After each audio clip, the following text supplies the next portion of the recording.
Thank you, Mr. Speaker. Mr. Speaker, my questions today are also for the Minister responsible for the Nunavut Housing Corporation and are in relation to green housing initiatives. As the Minister is very much aware, I'm a strong supporter of initiatives to decarbonize our economy, and I'm a vocal proponent of initiatives to green our housing. During last Friday's sitting in the Legislative Assembly, I was pleased to hear the Minister of Environment update the House on the status of the Renewable Energy Support Program. In his statement, the Minister indicated that close to 100 applicants were received from Nunavummiut during the 2021-2022 fiscal year. As the Minister is aware, this program is jointly offered by the Department of Environment and the Nunavut Housing Corporation. Under this program, homeowners can receive a one-time, non-repayable grant to help offset the cost of installing a renewable energy system. I'd like to ask, can the Minister clarify how many applicants were approved for Iqalummiut homeowners during the 2021-2022 fiscal year? Thank you, Mr. Speaker. Honourable Minister responsible for the Nunavut Housing Corporation, Mr. Iqalummiut. Thank you, Mr. Speaker. I knew my time sitting down yesterday was going to be short-lived. I appreciate the question. I remember it wasn't that long ago, Mr. Speaker. My parents, the biggest carbon footprint they used to have was at the end of the wick of a Iqalummiut. And here we are today talking about going back to reducing our carbon footprint. Mr. Speaker, as far as I know, the homeowners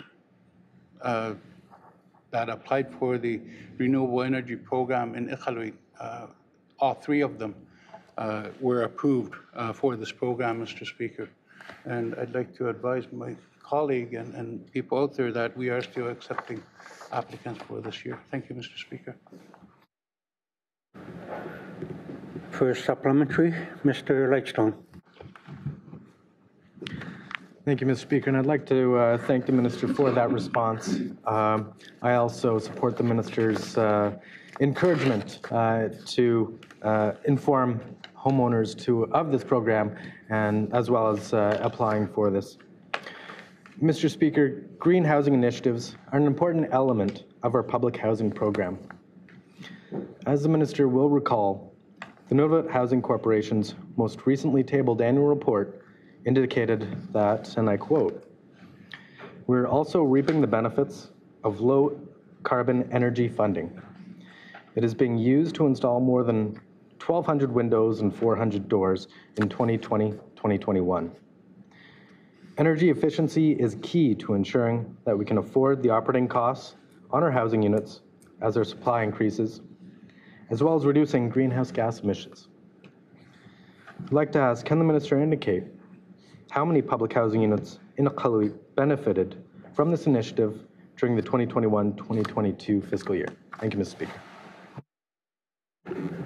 Minister responsible for the Nunavut Housing Corporation, Mr. Iqalummiut.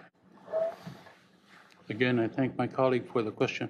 Mr. Speaker, it's very important that we work on the low carbon energy footprint in all housing, housing association and public housing also.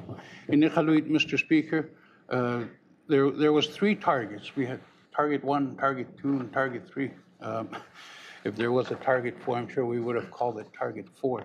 But anyway, in target 1, it was windows and door replacement, where in Iqalummiut there were 118 units that fit in that category or that window.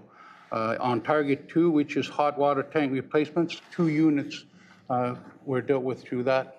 And in target 3 was in water, boiler and furnace replacement, and there was 2 units that went through that program, Mr. Speaker, and some of that work is continuing, and we're hoping to see it end in the near future, Mr. Speaker, that the works on those will be complete. Thank you, Mr. Speaker. Second and final supplementary, Mr. Lightstone.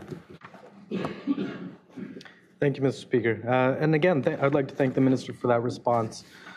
And I'd just like to give the minister some advance notice that I will be following up on that topic of the hot water tank and boiler and furnace replacements at a more appropriate time. Mr. Speaker, moving on to my final question. As the minister will also recall, he participated in a recent federal announcement on April 13th that took place here in Iqalummiut on concerning new federal investments in housing. The announcement indicated that the 2022 federal budget proposes $300 million over 5 years to co-develop and launch an urban, rural, and northern indigenous housing strategy. It also indicated that an additional $150 million will be used to develop the Canada Green Building Strategy. I'd like to ask the minister if he can indicate how the Nunavut Housing Corporation will be involved in developing these strategies so that they can contribute to our goal of supporting green housing initiatives that strengthen our climate change resiliency. Thank you, Mr. Speaker.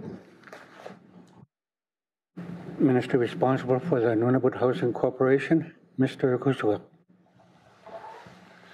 Thank you, Mr. Speaker. Mr. Speaker, any work towards developing a housing strategy, whether it be Indigenous or provincial or territorial government-led, I applaud, because we need all the housing strategy and houses we need, regardless of who drives them and who delivers them, Mr. Speaker. In this particular model that my colleague is talking about, this is driven by the Aboriginal organizations and Indigenous organizations. Mr. Speaker, having said that, we have our department will be closely monitoring the progress of this, and we will, wherever possible and whenever possible, have input into it, see where we could have input into it. We will keep our ear to the ground on this.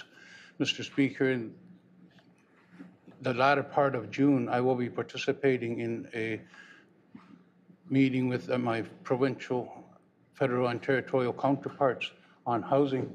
And at that meeting, I will have a side meeting with my territorial counterparts. I'm sure the discussion around this will happen. And we will work collectively to see what kind of input we could have and which path would be the best for us to have that input, Mr. Speaker. Thank you, Mr. Speaker.